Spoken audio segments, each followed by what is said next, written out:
Hi everyone. Today we have discussed about the Tughlaq dynasty from the chapter of Delhi Sultanate.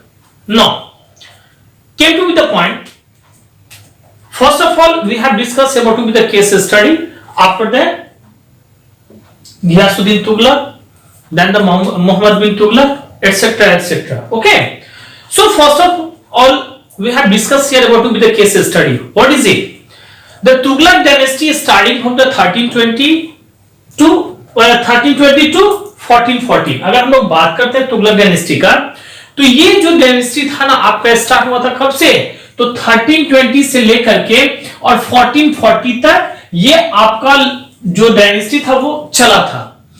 और कहते हैं कि it's rule nearly about the 100, मतलब लगभग 100 साल के आसपास में ना ये पूरा का पूरा रूल किया था। वही 6 और 7 साल शायद कम थे, क्योंकि तो 1414 है, तो इसलिए यहां पर अगर 20 रहता तो 100 इयर्स के आसपास में या नियर अबाउट 100, इसलिए इसको कहा गया। तो ये लगभग आपका 100 नियर मतलब 100 इयर्स के आसपास में रूल हुआ था। ये डायनेस्टी जो था वो चला था। Now the dynasty produced 2 powerful sultan. कहते हैं कि उस समय में इस डायनेस्टी से ना कम से कम 2 जो थे ना वो पावरफुल सुल्तान निकले थे। एक को कहा गया था मोहम्मद बिन तुगलक और दूसरा जो था वो था आपका फिरोज शाह तुगलक। कौन कौन थे? मोहम्मद बिन तुगलक और फिरोज शाह तुगलक। लेकिन इससे पहले हम लोग आएंगे कि मोहम्मद बिन तुगलक के बारे में पढ़ेंगे या फिरोज शाह तुगलक के बारे में पढ़ेंगे। सबसे पहले हम लोग आते हैं, ये जो तुगलक डायनेस्टी स्टार्ट हुआ था इसके फाउंडर कौन थे, और इसके बाद में उसके बारे में हम लोग समझने की कोशिश करते हैं। ओके ओके, अब हम लोग आते हैं कि सबसे पहला कहते हैं कि ये Ghiyasuddin Tughlaq, he was the first ruler of this dynasty. अगर घियासुद्दीन तुगलक की बात करते हैं ना तो ये फर्स्ट रूलर इस डायनेस्टी का माना जाता था। इनके बारे में भी और हम लोग डिस्कस करेंगे कि किस तरह से इन्होंने रूल किया या क्या नहीं किया। लेकिन इनके बचपन के बारे में थोड़ी से हम लोग और पीछे की तरफ आते हैं। घियासुद्दीन तुगलक, जिसको एक तरह से गजनी मलिक भी कहा जाता था, was a child of Turkish father and a Jat mother. कहते कि इनके जो फादर थे वो तुर्किश हुआ करते थे, मतलब इनके जो फादर थे वो तुर्किश थे और इनकी जो मम्मी थी खास करके वो जाट से रिलेटेड थी। Earlier he used to serve the Alauddin Khilji and was a governor of his border regions. कहते हैं कि शुरुआत में अगर हम लोग घियासुद्दीन तुगलक की बात करते हैं ना तो ये एक तरह से ना सर्व किए थे, वर्क किए थे किसके अंडर में? तो अलाउद्दीन खिलजी के अंडर में, और वहां का गवर्नर भी बना था, खास करके अपने जो बॉर्डर रीजन था ना वहां का इनको गवर्नर भी बनाया गया था। And he was also called as a Ghazi Tughlaq, और इनको एक तरह से गाजी तुगलक का भी नाम दिया गया था, इनको गाजी तुगलक भी कहा जाता था। तो यहां तक तो हम लोगों ने पढ़ा कि he was the first ruler and founder of the Tughlaq dynasty. ये जो घियासुद्दीन तुगलक थे ना ये एक तरह से फर्स्ट रूलर थे और फाउंडर माना गया था तुगलक डायनेस्टी का। From a common individual, he rose to be the position of the provincial legislative leaders of Dinarpur under the मुबारक खलजी। कहते कि उस समय में अगर हम लोग बात करते हैं ना तो इनकी जो स्टार्टिंग जो थी ना पोजीशन खास करके उस समय में अपने प्रोविंस में वो एक तरह से लेजिस्लेटिव लीडर्स के रूप में था, और ये दिनारपुर के अंदर में इनको उस तरह से पोजीशन दिया गया था। किसके अंडर में? तो उस समय में मुबारक खलजी जो था उनके अंडर में। And he murdered the Khusro Khan and third the sultan. कहते हैं कि ये इन्होंने क्या किया, एक तरह से उस समय में खुसरो खान को मर्डर किए और टर्न इनटू सुल्तान, यानी कि ये सुल्तान वहां का बन बैठे। And the Khusro Khan the last ruler of the Khalji dynasty. और अगर हम लोग खुसरो खान की बात करते हैं ना तो ये खुसरो खान कौन हुआ करता था? तो लास्ट रूलर कहा जाता था खलजी डायनेस्टी का, एडमिनिस्ट्रेशन का। और इनको इन्होंने क्या किया तो एक तरह से एग्जीक्यूटेड किया, और करने के बाद में फिर वहां का वो गवर्नर में रूलर बन चुका। तो यहां तक हम लोगों ने क्या किया, घियासुद्दीन के बचपन के बारे में या फिर उसके आगे उन्होंने क्या क्या किया था, कहां तक पहुंचा था, यहां तक हम लोगों ने डिस्कस किया। He was an efficient military commander. कहते हैं इनके बारे में कि एक तरह से एफिशिएंट मिलिट्री कमांडर भी हुआ करते थे। And who suppressed the rebellions and the consolidated the सल्तनत। कहते हैं कि जिन्होंने एक तरह से सारे के सारे रिबेलियंस को क्या किया, एक तरह से पूरा का पूरा सप्रेस किए, उसको वहीं पर में रोके और सल्तनत को ना एक तरह से आगे बढ़ाया। And he was succeeded by the जौना खान, और इनके बाद में जो था ना एक तरह से सक्सीडेड ये हुए थे जौना खान के द्वारा, and who took the title of Muhammad bin Tughlaq, और फिर यही जौना खान जिन्होंने अपना टाइटल चेंज करके क्या रखा, मोहम्मद बिन तुगलक। अब हम लोग आते हैं उसी मोहम्मद बिन तुगलक के बारे में समझने की कोशिश करते हैं कि आखिर ये कौन था और कैसे क्या इन्होंने रूल किया। Muhammad bin Tughlaq was a very powerful ruler. अब हम लोग आते हैं मोहम्मद बिन तुगलक के बारे में पढ़ते हैं, जो कि एक तरह से बड़ा ही पावरफुल रूलर उस समय माना जाता था, and he ruled from the 1325 to 1351। और कब से कब तक रूल किया था ये, 1325 से लेकर के 1351 तक। मतलब क्या हो कि घियासुद्दीन तुगलक के बाद में ये इस डायनेस्टी का जो रूलर नया बना, सक्सेसर जो बना, वो आपका मोहम्मद बिन तुगलक बना, जिसको कि जौना खान का उपाधि भी दिया गया था उस समय में, और ये टाइटल जौना खान से चेंज होकर के और फिर मोहम्मद बिन तुगलक बना। अब हम लोग आते हैं, ये तो जान गए कि मोहम्मद बिन तुगलक जो था एक तरह से वेरी पावरफुल रूलर माना जाता था। इब्न बटूटा एक तरह से ये भी राइटर कहा जाता था कि wrote in the details about his rhyme. कहते कि इब्न बटूटा ने क्या किया था, तो एक तरह से पूरा का पूरा इनके बारे में जो था ना, इनके राइम के बारे में, रीजन के बारे में, वो पूरा का पूरा एक तरह से डिटेल लिखा हुआ था, उनके बारे में पूरा का पूरा लिखा था। And he tell us that the sultan had the great ideas and plans that the fail because the common people could not understand them. कहते हैं कि इन्होंने उस समय में कहा था, खास करके कौन, इब्न बटूटा ने कहा था कि सुल्तान जो थे ना, वो उनके पास में ग्रेट आइडियाज वगैरह भी होते थे, प्लान वगैरह भी था, लेकिन ये फेल्ड हो गया था। किसके लिए, तो कॉमन पीपल जो है ना उस चीज को सही से समझ नहीं पाए, और इसी कारण से इनका जो प्लान था या जो इनकी खास करके उस समय में एक तरह से चलाने का जो सिस्टम वगैरह सब था ना, वो सही से ये लोग जो था ना वो समझ नहीं पाए थे। तो यहां तक हम लोगों ने पढ़ा। अब हम लोग आते हैं नेक्स्ट, इसी में पॉइंट दिया कि historians are often divided in their opinion about the Muhammad bin Tughlaq. कहते कि हिस्टोरियन जो थे ना वो उस समय में लगभग कहते हैं कि उन्होंने डिवाइड किया था इनके दियर ओपिनियन, अपने ओपिनियन बहुत सारे इनके बारे में, मतलब मोहम्मद बिन तुगलक के बारे में। And the contradictions in his character led some of call him a mixture of the opposite। कहते हैं कि अगर सभी हिस्टोरियंस की बात करते हैं ना हम लोग, तो कंट्राडिक्शन से ये पता चलता है कि इनका जो कैरेक्टर था ना एक तरह से वो मिक्सचर ऑफ ऑपोजिट माना जाता था। मिक्सचर ऑफ ऑपोजिट का मतलब भी हम लोग जानते हैं कि एक तरह से ना उल्टा पुल्टा जिसको हम लोग नहीं कहते, सबसे मिला हुआ एक तरह से जो भी चीज होता है। And he could be generous and a cruel or the humble and the arrogant at the same time। कहते हैं कि एक ही समय में ये कभी क्रूअल भी बन जाते थे, कभी हम्बल भी बन जाते थे, और एरोगेंट भी बन जाते थे सेम टाइम में। सो yet there are others who believe that Muhammad bin Tughlaq was away ahead of his time। लेकिन बहुत सारे ऐसे भी और बिलीवर्स थे जिन लोगों का ये विश्वास था कि मोहम्मद बिन तुगलक जो था ना वो एक तरह से अहेड ऑफ हिज टाइम, मतलब उस समय में वो बहुत आगे सोचने वाले ऐसे व्यक्ति थे। And they believe his projects were the well concept but poorly executed. और वो लोग ये बिलीव करते थे कि इनकी जो एक तरह से जितने भी प्रोजेक्ट वगैरह होता था ना वो वेल कंसेप्ट हुआ करते थे, लेकिन होता क्या था कि उनको एग्जीक्यूट जो करते थे वो एक तरह से गलत तरीके से किया जाता था। इसलिए कोई भी स्कीम वगैरह उतना अच्छा नहीं रहा, कोई प्लान वगैरह उनका अच्छा नहीं रहा, और वो बार बार एक तरह से फेल होते चला गया। In history if we have search, अगर हिस्ट्री में ना हम लोग सर्च करें ना तो खास करके मोहम्मद बिन तुगलक को ना अ मैड किंग भी कहा गया था। अ मैड किंग मतलब एक तरह से पगला राजा जिसको हम लोग कहते हैं, और इसीलिए इनकी जो सोच थी ना उस समय में वो एक तरह से ना कहते हैं कि मिक्सचर ऑफ ऑपोजिट जो कहा गया था यही सब कारण से। अब हम लोग आते हैं कि आखिर इतने पढ़े लिखे व्यक्ति थे, ये हर चीज का इनके पास में ज्ञान था, बहुत सारे चीजों की ज्ञान थी इनके पास में, लेकिन इसके बावजूद भी ये सक्सेस नहीं हो पाए।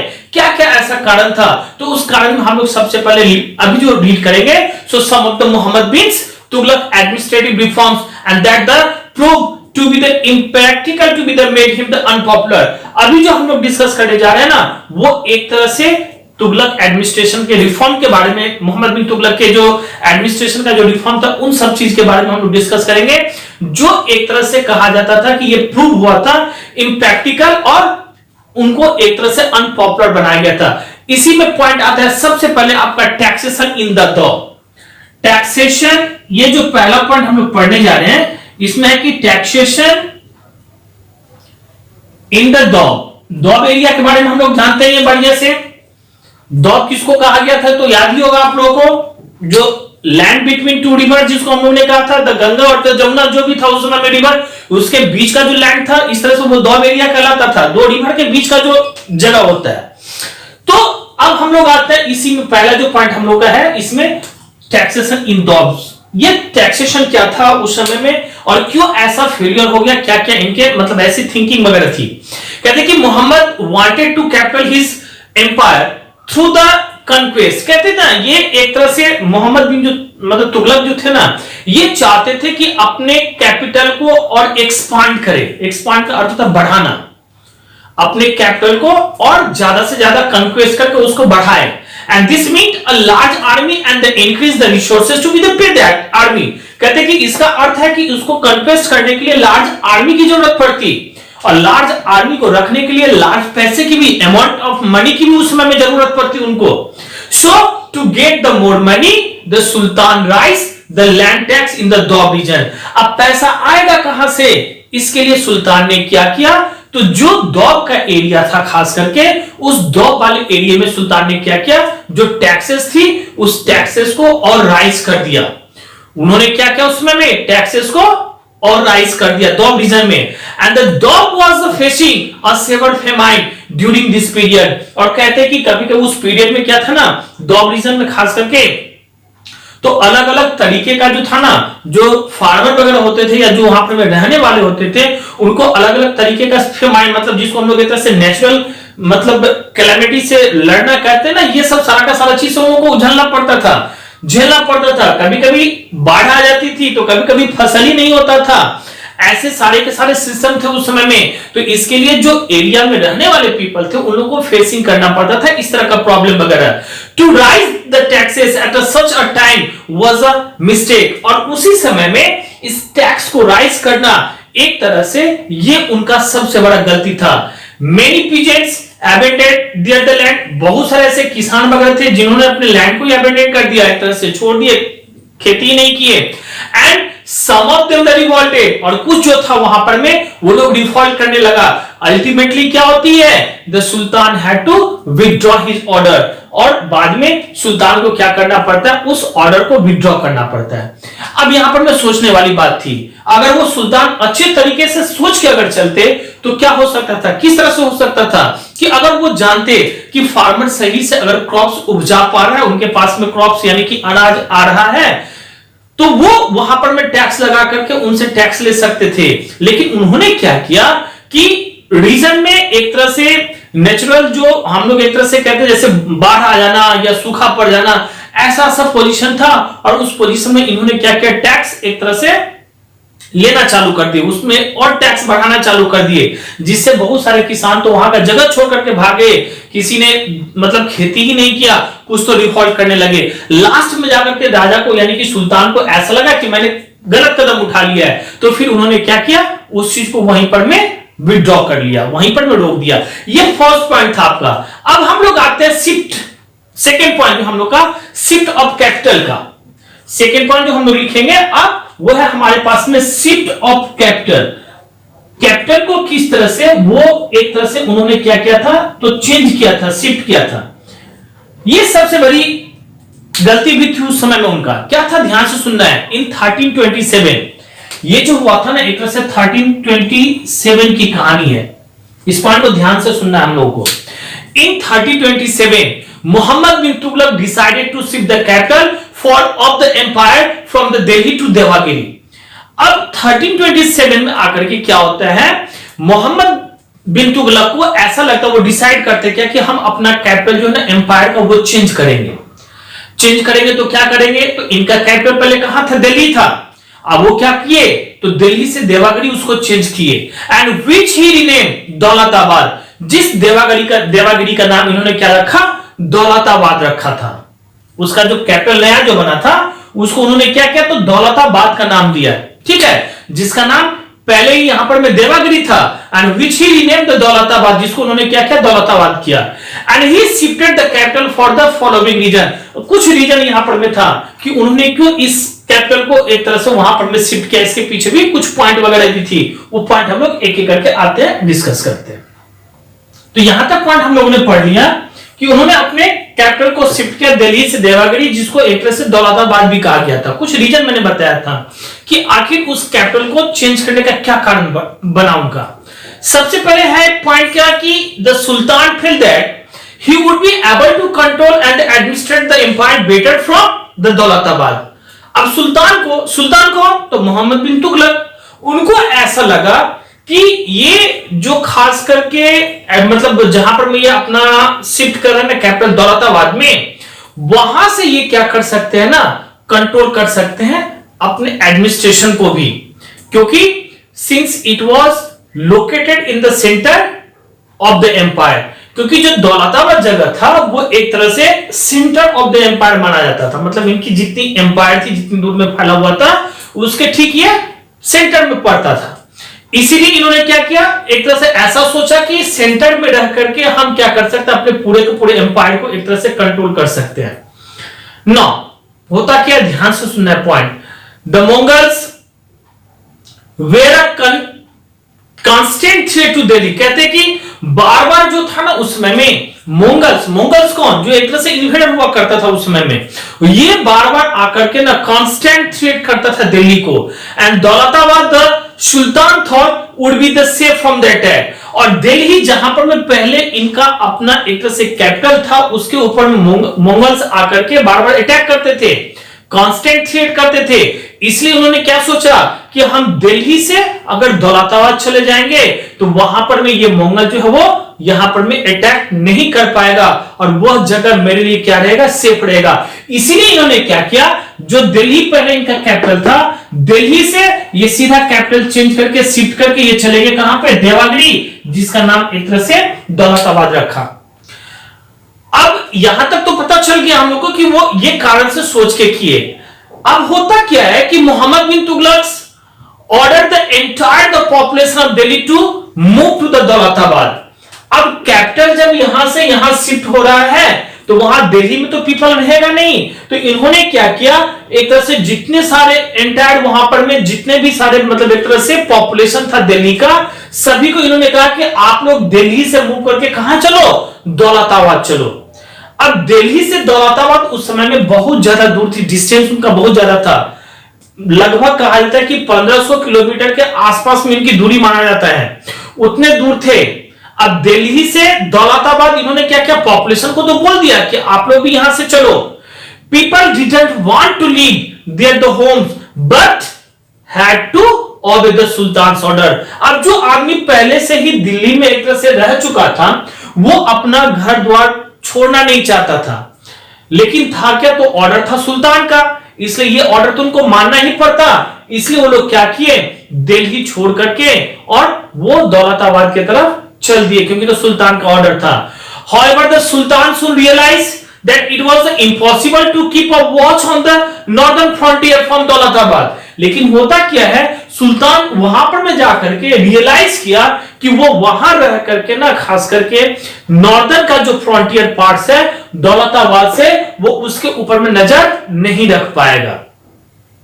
मतलब कहने का क्या हुआ कि वहां जाने के बाद में मोहम्मद बिन तुगलक को ऐसा लगा कि वो दौलताबाद से जो नॉर्दर्न फ्रंटियर्स था वहां पर में वो सही से मतलब देख नहीं पाएगा, उसको सही से अपने अंडर में कैप्चर नहीं कर पाएगा, रख नहीं पाएगा सही से। और इतना ही नहीं, वहां पर में पीने के पानी की भी किल्लत हुई, सब जगह सही नहीं था वहां का। तो ये चीज महसूस किया गया बाद में जाकर के, जब वो लोग वहां चले गए तब। अब होता क्या कि चले तो गए, गर्मी का भी समय था, लोग यहां से जाते जाते जाते बहुत सारे तो रास्ते में ही डेथ कर गए। फिर वहां पर में पहुंचे, वहां पहुंचने के बाद में फिर तुरंत ही कुछ दिनों के बाद में ही ऐसा ऑर्डर हुआ कि अब हम लोग क्या करेंगे, यहां से तुरंत चलेंगे, क्योंकि एक तरह से सुल्तान को यह पता चल गया था कि नॉर्दर्न फ्रंटियर में वो वहां से यानी कि दौलताबाद से नजर नहीं रख सकता था। So he order a reshift of capital, फिर से उन्होंने ऑर्डर दे दिया क्या चीज का, कि चलो हम लोग फिर से अपना कैपिटल जो है ना वो रिशिफ्ट करते हैं, मतलब दौलताबाद जहां आ गए थे फिर दौलताबाद से कहां चलते हैं, तो दिल्ली के तरफ चलते हैं, दिल्ली जो मेरा पहले से कैपिटल था वहां पर चलते हैं। So all those who had gone to Daulatabad were the asked to move back to the Delhi, और जितने भी वहां पर में दौलताबाद में सब गए हुए थे ना, सभी को वहां से ऑर्डर दिया गया कि चलो अब हम लोग फिर से मूव करते हैं दिल्ली। तो फिर आने में भी बहुत सारी प्रॉब्लम वगैरह थी। तो अब यहीं पर मैं बात सोचने वाली बात थी कि जब दिल्ली एक तरह से कैपिटल उसका पहले से ही था, तो इन्होंने दिल्ली से दौलताबाद क्यों अपने कैपिटल को शिफ्ट किया, और अगर कैपिटल शिफ्ट भी किया तो इनको पहले ही इनको देख लेना चाहिए कि सही से यहां पर में सारा का सारा फैसिलिटी वगैरह सही है नहीं, हम रूल कर पाएंगे कि नहीं, ये सब सारा का सारा चीज उन्होंने उसमें उतना देखा नहीं, तुरंत ऑर्डर दे दिया कि चलो दिल्ली से देवागिरी जाते हैं। और फिर जब देवागिरी यानी कि दौलताबाद पहुंचे तो वहां पर में जाने के बाद में इनको लगा कि हम जो नॉर्दर्न फ्रंटियर का पार्ट है उसको सही से यूज नहीं कर पाएंगे, तो फिर इन्होंने रिशिफ्ट किया दौलताबाद से कहां पे, तो दिल्ली की तरफ। तो यही सब कारणों से इनको एक तरह से इतिहास में मैट किंग के नाम से भी जाना जाता है, हिस्ट्री में मैट किंग के नाम से भी जाना जाता है। The failure of the experiment affected the passage of the empire, कहते हैं कि इनकी जो फेलियर एक्सपेरिमेंट थी ना, इसी एक्सपेरिमेंट के कारण जो था ना वो पूरा का पूरा एम्पायर के लिए प्रेस्टीज की बात हो चुकी थी। तो आज हम लोगों ने यहां पर में 2 पॉइंट किया, एक पॉइंट और हम लोग कर रह गया इसी में खास करके कि जो रीजन हमने कहा था आप लोगों को कि मोहम्मद बिन तुगलक को क्यों ऐसा कहा गया था, द मिक्सचर ऑफ ऑपोजिट, जिसमें मैंने आज 2 पॉइंट के बारे में समझाया। एक था आपका टैक्सेशन इन द, और दूसरा मैंने कहा शिफ्ट ऑफ कैपिटल का, और जो अगला पॉइंट है वो है टोकन करेंसी का, जो अगले वीडियो में हम आपको समझाएंगे। That's all.